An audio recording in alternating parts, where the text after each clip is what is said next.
Saudara, aksi premanisme berkengkap 66 orang. Aksi premanisme yang meresahkan masyarakat tahun penjara. Tanggapi video premanisme, polisi bergerak cepat meringkus para preman di tanah. Laporan ini polisi kemudian bertindak dan melacak preman-preman yang resahkan warga. Perkenalkan, nama saya Rafa Ardian Permana dengan NPM 244101118. Perkenalkan, nama saya Abdullah Balasaputra dengan NPM 244100096. Perkenalkan, nama saya Ilham Galih Caksono dengan NPM 24410121. Perkenalkan, nama saya Ilham Taqwa Edlun dengan NPM 24410109. Kurangnya lapangan kerja di Indonesia menjadi salah satu faktor terjadinya aksi premanisme dikarenakan keadaan finansial yang kurang layak dari mereka. Berikut video dokumenter yang dibuat oleh kelompok 4.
Selamat siang, Mas. Siang, Mas. Ini atas nama siapa, Mas? Badrun. Baik, masuk pertanyaan yang pertama, Mas. Apa yang mendorong Anda masuk ke dunia itu? Apakah karena ekonomi, lingkungan, atau tekanan?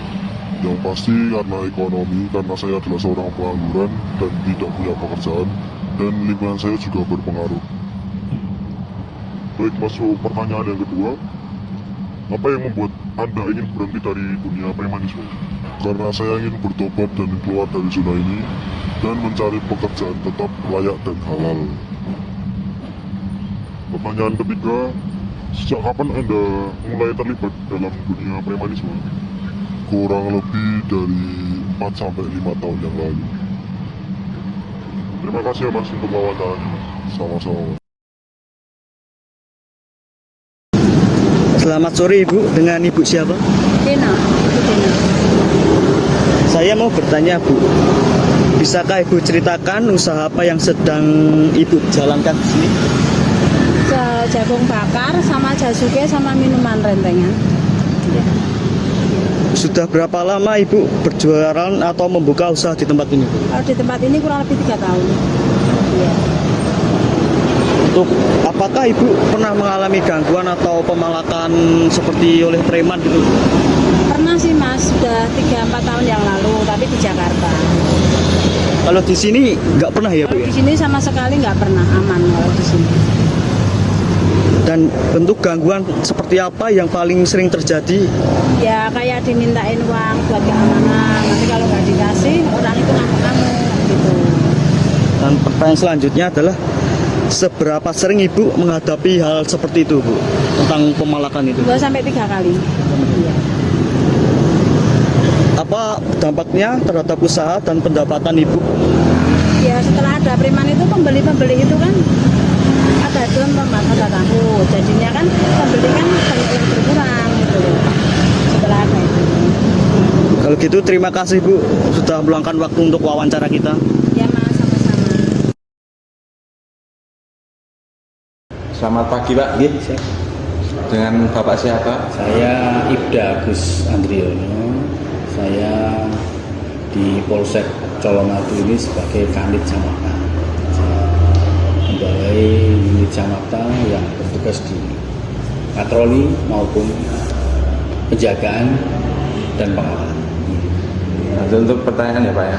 Untuk nomor 1, bagaimana pihak kepolisian mendefinisikan premanisme secara hukum? Untuk premanisme itu dalam istilah hukum itu sebenarnya nggak ada ya. Jadi tindakan premanisme itu cuma istilah aja. Kalau di hukum itu nggak ada. Untuk premanisme itu sebenarnya tindakan seseorang atau sekelompok orang untuk melakukan pemerasan terhadap individu ataupun kelompok-kelompok ataupun organisasi yang dirasa lemah bagi mereka yang melakukan dengan tujuan untuk menguntungkan kepentingan pribadi maupun golongan. Selanjutnya, apakah premanisme termasuk tindak pidana yang memiliki pasal khusus dalam KUHP? Iya, kalau premanisme itu dalam tindakan hukum itu ada pasal khusus, yaitu pasal 368. 368 itu berkaitan dengan tindakan pemerasan yang disertai dengan kekerasan ataupun ancaman. Seperti contohnya, katakanlah seseorang meminta paksa, katakanlah uang keamanan. Masih punya toko, saya preman, katakanlah orang yang jagoan di kampung situ, saya datangi masih, saya minta uang keamanan, saya nanti yang amankan saya kan gitu. Dan menguntungkan diri sendiri ataupun orang lain dengan melawan hukum. Ancamannya kurang lebih 9 tahun. 9 tahun penjara. Ya, 9 tahun.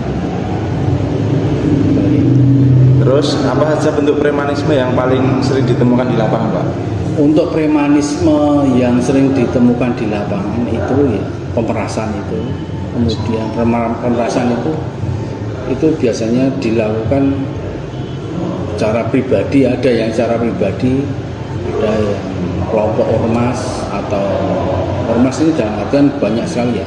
Ormas itu ada perguruan silat, ada ormas sendiri, organisasi dia mengatasnamakan ormas atau pribadi dan menguntungkan diri sendiri ataupun kelompoknya itu untuk melakukan pemerasan.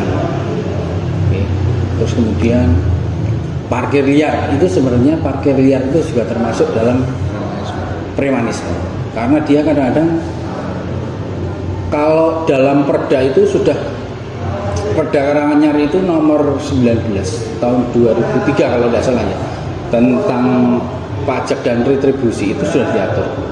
Itu yang untuk melakukan parkir itu juru parkir itu adalah dari pemerintah daerah. Biasanya pemerintah daerah itu bekerjasama dengan masyarakat untuk nanti mau. Tapi kan melaksanakannya ada parkir itu kan harus ada. Kita parkir itu harus ada kuponnya. Retribusi, iya. Nah, nanti kan disetorkan karena itu salah satu pendapatan daerah juga. Lah itu kan ada parkir yang tidak ada retribusinya, parkir liar. Nah, itu termasuk premanisme juga. Selanjutnya, bagaimana sistem pelaporan masyarakat terhadap tindakan premanisme selama ini, Pak? Nah, jadi untuk tindakan polisian itu kan polisi itu sebenarnya melakukan tindakan itu sudah diawali dengan sosialisasi terhadap ini masalah premanisme ya. Polisi itu sudah melaksanakan himbauan terhadap penyebaran pamflet-pamflet maupun ke kalau bimas ke masyarakat itu untuk himbauan tentang Harkamtipmas salah satunya tentang adanya premanisme. Terus kemudian untuk dari unit Samata kita melaksanakan patroli. Gunanya apa kita melaksanakan patroli? Jadi kita terjun ke lapangan, jadi ketemu dengan masyarakat langsung. Jadi menghilangkan suatu tindak pidana itu kan terjadi kalau ada niat, ada kesempatan. Kita melaksanakan patroli itu. Preman itu mau melaksanakan kegiatannya, kalau kita ketemu dengan patroli, otomatis kan dia secara mengurungkan. Ada efek deterennya. Terus kemudian peran serta masyarakat itu sangat penting banget untuk kegiatan pemberantasan premanisme, karena jenengan katakanlah sebagai korban premanisme, kalau jenengan tidak laporan sama polisi, polisi kan tidak tahu, taunya aman saja. Kita melaksanakan patroli, ketemu, tak salah, saya ketemu sama jenengan pada saat saya melakukan patroli, ketemu jenengan di warung. Jenengan padahal pernah jadi korban premanisme, tapi jenengan tidak lapor, tidak berani ngomong ke saya, tidak berani lapor ke polisi. Polisi kan tidak tahu, karena polisi tahunya kan ada laporan dari masyarakat. Untuk itu dituntut peran aktif untuk masyarakat untuk melaporkan suatu tindak pidana, tidak cuma premanisme maupun tindak pidana yang lain dilaporkan ke kepolisian. Sekarang kepolisian kan sudah ada 110, itu online. Jadi dimanapun jenengan berada, itu jenengan ada yang perlu bantuan dari kepolisian, langsung 110 mesti langsung dijawab. Karena itu nanti langsung ke Mabes langsung ke wilayah masing-masing. Gitu. Untuk terakhir, apakah ada pola tertentu yang sering dilakukan oleh pelaku premanisme, Pak? Pola-pola tertentu itu sebenarnya premanisme itu, dari premanisme itu kan dia kan melakukan pengancaman. Jadi polanya dia itu ya mendatangi korban untuk melakukan pengancaman, pemerasan. Kemudian sebenarnya kalau katakanlah jenengan itu didatangi premanisme, terus jenengan berani, dia lapor, dia tidak akan melakukan. Kemarin itu kita sudah melakukan, dan ini kan kemarin bulan Mei itu ada 2005 ini ada operasi Aman Candi 2005 dari tanggal 12 sampai tanggal 31. Kebetulan di Colomadu itu ada beberapa penanganan tentang tindak pidana premanisme. Satunya itu ada laporan dari masyarakat, ada didatangi seseorang untuk minta uang keamanan. Kemudian kita lihat dari CCTV, kemudian kita kembangkan, kita cari, ketemulah orang itu. Sekarang kita proses karena apa itu dari korbannya itu untuk minta diselesaikan, akhirnya kita selesaikan dengan cara restoratif justice. Ada yang tanya lagi? Sudah cukup, Pak. Terima kasih atas waktunya yang diberikan oleh kami.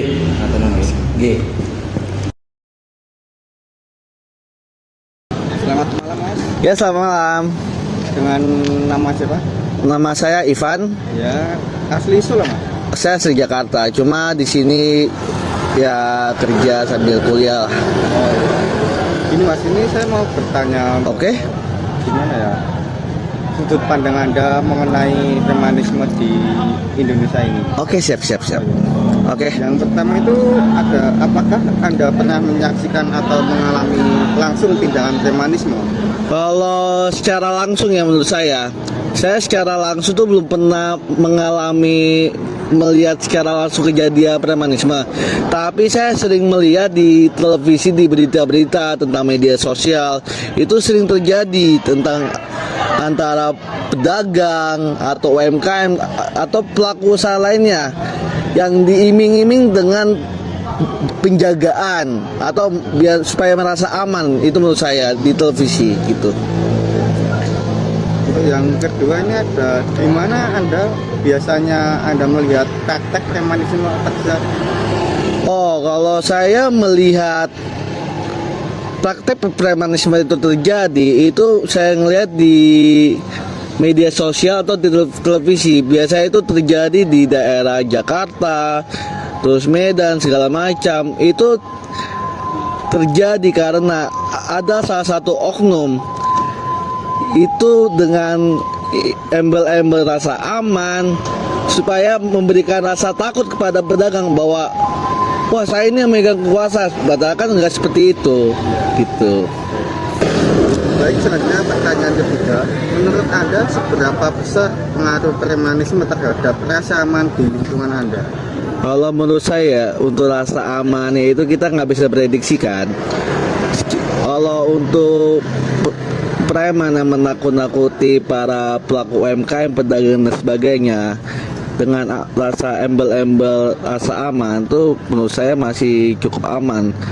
Tapi secara menurut saya itu tidak logis untuk mengambil rasa aman, karena menurut saya untuk tindakan premanisme ini sangat tidak dianjurkan, sangat tidak disarankan.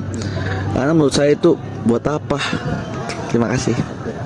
Ya, ada pertanyaan terakhir Pak. Apa harapan Anda kepada pemerintah atau kepolisian terkait isu premanisme? Ya, menurut saya para pemerintah dan kepolisian harus lebih jeli lagi, harus lebih peka lagi terhadap masyarakat yang mengalami tindakan premanisme. Karena menurut saya isu premanisme di Indonesia itu semakin kuat sekali, semakin merajalela. Apabila keinginan preman itu tidak diinginkan, pasti yang kena siapa? Pelaku usaha UMKM. Dan dirugikan siapa? Pelaku UMKM sendiri. Jadi menurut saya para polisi itu mesti lebih peka lagi terhadap pelaku usaha untuk menindas premanisme yang ada di Indonesia. Terima kasih. Terima kasih Mas. Oke.